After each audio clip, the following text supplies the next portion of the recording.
hey guys, it's Maltab and you guys are watching Hustlers Academy. So Hustlers, are you guys ready for hustling? Guys, don't forget to subscribe the channel. Guys, अगर किसी को भी नहीं पता है कि CLC basically में है क्या, तो मैं लोगों को बता दूं that CLC stands for Come on Let's Challenge Semester 2 Board Exams in 1 month and Hustlers Academy, यानी कि हम उसमें आपकी मदद करने वाले हैं. It's basically daily one chapter lecture with high quality notes and slide. Daily एक chapter का lecture drop out होगा. CLC is for whole February and March month. ये February के लिए था, लेकिन एक extend तक mid March तक चलेगा. All consist free of cost. All 49 chapters will be explained in guarantee. The timetable is in the description. Stay tuned and subscribe the channel. हमारा एक साइंस कोर्स भी है गाइस, अगर आप लोगों को नहीं पता है तो science course by Hustlers Academy, उसमें हम लाइन बाय लाइन सेलिना को कवर करते हैं. उसके अंदर आपको हाई क्वालिटी नोट्स दिए जाएंगे, हाई क्वालिटी लेक्चर दिए जाएंगे, डेली लाइव क्लासेस दिए जाएंगे, डेली डीपी भी दिए जाएगी. फिजिक्स बायो और chemistry till the last day of the exam से एक दिन पहले तक लाइव डाउट क्लियरेंस सेशंस होंगे, गुड इंटरैक्टिव सेशंस होंगे at the price of only and only ₹299. For enrolment ये हमारी जीमेल आईडी है अल्ताफ मोहम्मद 9991@gmail.com. अगर आप लोग इंटरेस्टेड है तो please go ahead. Guys, Hustlers Academy the boost up and we need fundings basically. Guys, हम लोगों के पास बिल्कुल भी फंडिंग्स नहीं है. आप देख सकते हैं कि मैं हाथ में पकड़ के बात कर रहा हूँ माइक, क्योंकि इसकी लेंथ इतनी छोटी है कि मैं लगाया तो भी मतलब आप लोगों की आवाज और अच्छी नहीं आएगी इसके लिए. और गाइस, दूसरी बात, मैं आप लोगों से अच्छे तरीके से इंटरेक्ट नहीं कर पा रहा हूँ, क्योंकि मेरे पास जो ये लैपटॉप है ये विंडोज 7 है और ये ना तो OBS ना कुछ सपोर्ट कर रहा है, क्योंकि मैं लाइव आ सकूँ, क्योंकि लाइव आने में और इंटरेक्टिव सेशन अच्छे होंगे. अगर आप लोगों के पास कोई भी लैपटॉप है जो कि विंडोज 10 तक है और एक 5 to 10,000 के रेंज में, मतलब वो भी नहीं है हमारे पास, हम कुछ ना कुछ करेंगे जुगाड़ उसका. अगर है तो गाइस प्लीज मुझे मेल पे बताइए या फिर कमेंट बॉक्स में जरूर बोलना अगर आप लोगों के पास है तो. And guys, if you have money guys please donate us. ये हमारी यूपीआई आईडी है YU4849@OKHDFC बैंक, या तो आप ये स्कैनर को स्कैन कर लेना. अभी आ गया.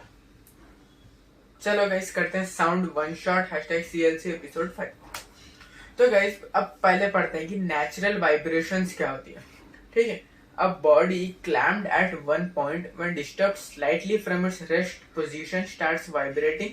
The vibrations are called natural vibrations. नहीं समझ में आया, मैं बताता हूँ. अब जब आप लोग कौन सी भी चीज को एक जगह पे स्थिर कर दो, ठीक है. अब body clamped at one point when disturb slightly from its rest position sorry.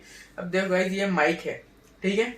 अगर मैं इसको डिस्टर्ब करूंगा यहाँ से तो इसकी एक नेचुरल फ्रीक्वेंसी है कि ये 0.1 सेकंड तक या फिर 0.2 सेकंड तक हिलेगा, ठीक है. तो ऐसी कोई भी चीज जो कि क्लैम्प्ड है और हम उसको उसकी रेस्ट पोजीशन, यानी कि उसकी जो पोजीशन है हम उसको हटा रहे हैं, थोड़ा सा डिस्टर्ब कर रहे हैं स्लाइटली, तो वो वाइब्रेटिंग कर रहा है, तो वो उसकी नेचुरल वाइब्रेशंस है, ठीक है. अब जैसा कि कोई भी चीज है, जैसा ये पर्दा है, ठीक है. मैं अगर इसको ऐसा हिलाऊंगा तो अबे हिलना यार, तो अगर ये नहीं हो रहा है तो ऐसी बहुत सारी चीजें के नेचुरल वाइब्रेशन रहते हैं. जैसा कि हम एग्जांपल पढ़ते हैं नेचुरल वाइब्रेशंस की. When the string in instruments like sitar, sonometer, violin, etc. is once plugged, the natural vibrations start to occur. ठीक है. जब भी कोई स्ट्रिंग इंस्ट्रूमेंट्स में है, जैसे कि सितार हो गया, सोनोमीटर हो गया, वायलिन हो गया, it's once plugged, the natural vibration start to occur. यहाँ पे आप लोग देख ही सकते हो, बहुत मेहनत लगी इस स्लाइड. दूसरा जो आता है हमारा वो है डैम्प्ड वाइब्रेशंस, ठीक है. The periodic vibrations of a body of decreasing amplitude in presence of a resistive force are called the damped vibrations. ठीक है. जब भी आप लोगों की कोई भी एक पीरियोडिक वाइब्रेशंस होगी जो कि डिक्रीज करते जाएगी, क्योंकि एम्पलीट्यूड और क्रेस्ट और ट्रफ उसमें आ ही जाएगा. तो जब एम्पलीट्यूड में क्रेस्ट और ट्रफ आएगा तो जो डिक्रीज करते जाएगी इन presence of a resistive force, ठीक है. एक रेजिस्टिव फोर्स जब उसके बीच में लग, जैसा कि आप लोग यहाँ पे देख ही सकते हो डायग्राम में कि पहले उसकी फ्रीक्वेंसी, बेसिकली जो इसकी फ्रीक्वेंसी है वो पहले बढ़ते बढ़ते फिर कम चले जा रहे, तो इसको डैम्प्ड वाइब्रेशंस कहते हैं. एग्जांपल ऑफ डैम्प्ड वाइब्रेशन, जैसा कि एक tuning folk when stroked on a rubber pad execute the damped vibrations in it. जैसा कि आप लोग यहाँ पे ट्यूनिंग फोक को देख ही सकते हो. जब भी आप लोग रबर पैड पे उसको स्ट्राइक करोगे तो वो हिलने लग जाएगा और फिर हल्लू हल्लू वो बंद हो जाएगा, तो वो डैम्प्ड वाइब्रेशंस है. अब बढ़ते हैं गाइस फोर्स वाइब्रेशंस के बारे में। The vibrations of a body which take place under the influence of an external periodic force acting on it are called the force vibration। कुछ समझ में नहीं आया ना, मुझे भी नहीं आया। फोर्स वाइब्रेशंस का मतलब ये है कि जब आप लोग आपकी मन की चलाते हो, ठीक है। अब समझो ये टेबल है, अब मेरा मन है कि मुझे से आगे ढकना, अगर मैं आगे ढकलूंगा तो पूरा का पूरा फोन ही गिर जाएगा, लेकिन नहीं ढकल सकता। तो अब मैं इस पे फोर्स लगा रहा हूँ, ठीक है। जब मैं इसके फोर्स लगाऊंगा तो ये आगे जाएगा, वाइब्रेट तो नहीं करेगा ये, मतलब मेरा एग्जांपल गलत था। The vibrations of a body which take place under the influence of an external periodic force acting on it are called the force vibration। जैसा कि आप लोग यहाँ पर डायग्राम में देख सकते हो कि अगर मैं ये एक डब्बे को अगर ढक लूंगा तो ये दूसरे को लगेगा, फिर तीसरे को लगेगा, और इन लोगों के एक वाइब्रेशन प्रोड्यूस होंगे तीनों में, ठीक है। तो मैंने जब फोर्स लगाया तो तभी तो हुआ ना वो, तो वैसे फोर्स्ड वाइब्रेशंस। अब हम जान लेते हैं कुछ एग्जांपल्स ऑफ फोर्स्ड वाइब्रेशंस है, जैसे कि न guitar when an artist plays on its string by his fingers the vibrations in them cause the forced vibrations, ठीक है। जो गिटार जो आदमी बजाता है वो उसके हिसाब से बजाएगा, अगर वो ज्यादा फोर्स लगाएगा तो वो टिंग करेगा, अगर कम लगाएगा तो कम करेगा आवाज, तो उसके हिसाब से, यानी कि उसके फोर्स के हिसाब से वो गिटार को मैनेज कर सकता है। मैं आप लोगों को रिकैप दे दूं, मुझे भी ऐसा लग रहा है कि मैंने बहुत स्पीड पढ़ा दिया। नेचुरल वाइब्रेशंस का मतलब ये है कि body clamped at one point when disturb slightly from its rest position. कोई भी चीज को आप उसके रेस्ट पोजीशन से थोड़ा सा हटाओगे तो वो वाइब्रेट करना स्टार्ट कर देगा, और वो वाइब्रेशन को हम नेचुरल वाइब्रेशंस कहते हैं। जो एग्जांपल है नेचुरल वाइब्रेशन के वो है when the string in instruments like sitar, sonometer, violin in is once plugged the natural vibration start to occur. और जो हमारा डैम्प्ड वाइब्रेशन है the periodic vibrations of a body of decreasing amplitude, यानी कि जो कोई भी चीज है जो पहले एक फ्रीक्वेंसी पे चल रही थी, फिर उसकी फ्रीक्वेंसी धीरे धीरे धीरे धीरे कम होती गई in presence of resistive force आने की तरफ से, are called damped vibrations. Example of damped vibration tuning fork and rubber pad. Force vibration the vibrations of a body which take place under the influence of an external periodic force. External periodic force पे add होने के बाद ही जब वो हिलेगा उसके अंदर कुछ vibrations produce होंगे, उसको हम फोर्स्ड वाइब्रेशन कहते हैं। Example of forced vibration in a guitar when an artist plays on string by his fingers the vibrations in them cause the forced vibrations. अब बढ़ते हैं आगे। अब ये रेजोनेंस, ठीक है। ये रेजोनेंस एक अलग ही बला है, इसको आप लोगों को याद रखना बहुत ज्यादा जरूरी है, क्योंकि मेरे हिसाब से ये 4 साल से लगातार ये क्वेश्चन आ रहा है, तो इसको पढ़ना बहुत ज्यादा जरूरी है, क्योंकि हाँ ये साल भी बिल्कुल आ सकता है। Resonance is a special case of forced vibration. हमने फोर्स्ड वाइब्रेशन अभी पढ़ा था ना, गिटार का एग्जांपल, जब आप लोग आपके मन के हिसाब से चलाते हो। तो resonance is a special case of forced vibrations when the frequency of an externally applied periodic force on a body is equal to its natural frequency, ठीक है। जब भी जो फ्रीक्वेंसी है वो एक्सटर्नली जब अप्लाइड करोगे पीरियोडिक फोर्स, तो on a body is equal to its natural frequency, ठीक है। जो एक्सटर्नल अप्लाइड पीरियोडिक फोर्स है, हाँ, जो एक्सटर्नली अप्लाइड पीरियोडिक फोर्स है वो इक्वल है उसकी नेचुरल फ्रीक्वेंसी से। इतना समझ में आ गया।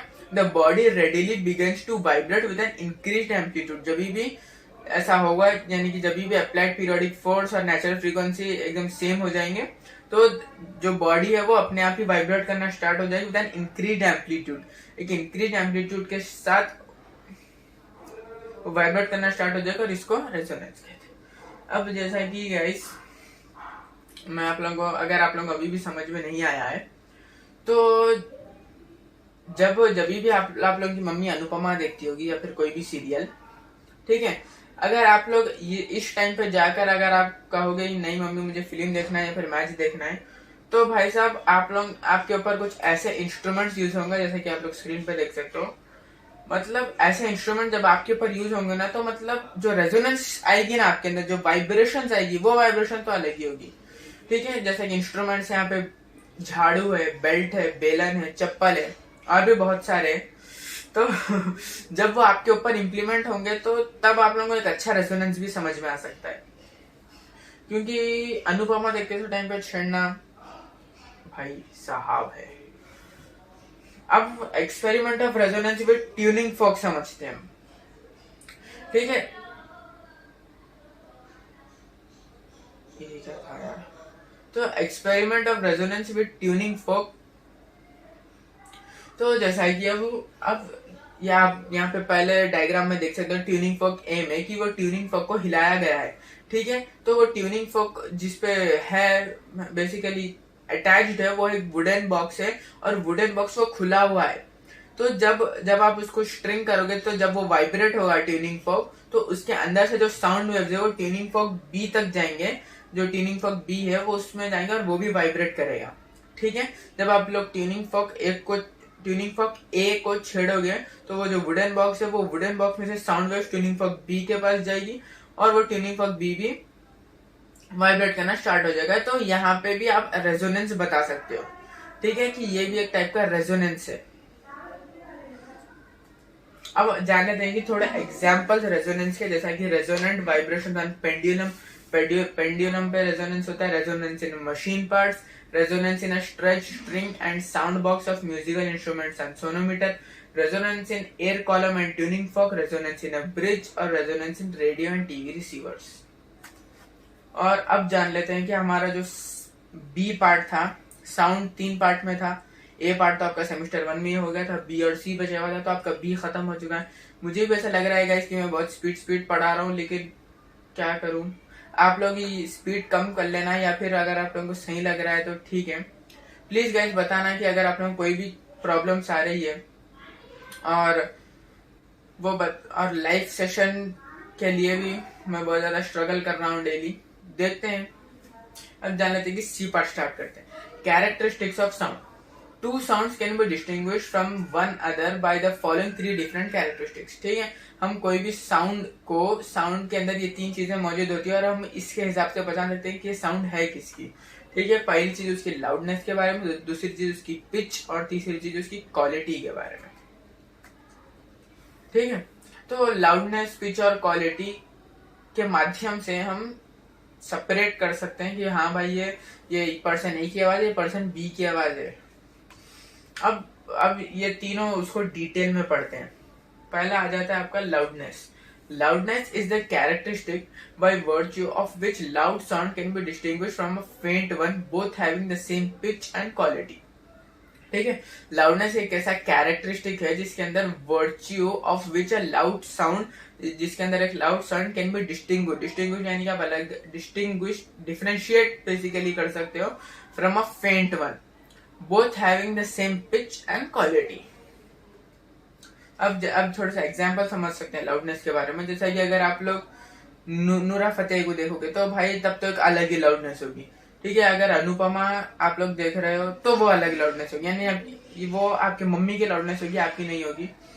मतलब हमारे घर में तो नहीं होता, लेकिन चलो छोड़ो, जो हमारी मम्मी है वो सीरियल देख के रोते हैं। एग्जाम्पल लाउडनेस फिर से समझा देता हूँ। तो गाइस, जो अब हम एग्जाम्पल्स ऑफ लाउडनेस, अगर आप लोग नूरा फतेही को देख लोगे तो भाई आपका एक अलग ही लाउडनेस होगी। और अगर अनुपमा, मतलब आप तो नहीं देखोगे ना अनुपमा, आपके मम्मी जब देखेंगे तब एक अलग ही लेवल की लाउडनेस होगी। मतलब जो रोते हैं ना हमारे मम्मी लोग बड़े, मतलब हमारे घर में तो ऐसा नहीं होता है, होता होगा अगर आप लोगों के रिलेटिव या फिर कहीं भी घर में। चलो छोड़ो। Factors affecting the loudness of sound. ठीक है, ऐसे कौन सा फैक्टर जो लाउडनेस ऑफ साउंड को अफेक्ट करते हैं? पहला आता है आपका एम्पलीट्यूड। अगर एम्पलीट्यूड अलग रहा तो लाउडनेस पे इफेक्ट पड़ेगा। Distance, surface area, density of the medium और presence of a resonant bodies. ठीक है, अगर रेजोनेंट बॉडीज पे आ जाएंगे तो एको भी नहीं होगा और आपकी लाउडनेस आगे तक नहीं जा सकेगी। अब जैसा कि देखो, अब मेरा माइक यहाँ पे रख के बात कर रहा हूँ मैं, ठीक है, आप लोगों को आवाज ऑब्वियसली कम आ रहेगी, और अगर मैं यहाँ पे रख के बात करूंगा और ज्यादा आएगी। ठीक है, तो उसके हिसाब से रेजोनेंट बॉडीज के हिसाब से भी वो चलता है। दूसरा आता है आपका पिच। ठीक है, पिच पढ़ते हैं। पिच और shrillness of sound. Pitch is that characteristic of sound by which an acute or shrill note can be distinguished from a grave or flat of same loudness. ठीक है, पिच को मैं ऐसा बताता हूँ कि पिच जो है ना वो डिसाइड करती है, लाउडनेस तो आपकी हो गई यानी कि आप कितनी जोर से बात करते हो। अब पिच का मतलब ये क्या था, ई। ठीक है, पिच इज कैरेक्टरिस्टिक। किसी की पिच ज्यादा होती है, किसी की पिच कम होती है। जैसे कि गर्ल्स की जो पिच है वो ऑब्वियसली बढ़ के होती है और जो बॉयज की वो कम होती है। तो pitch is that characteristic of sound by which an acute और शिल नोट कैन बी डिफरेंशिएट और डिस्टिंग्विश फ्रॉम अ ग्रेव और a flat note of same loudness।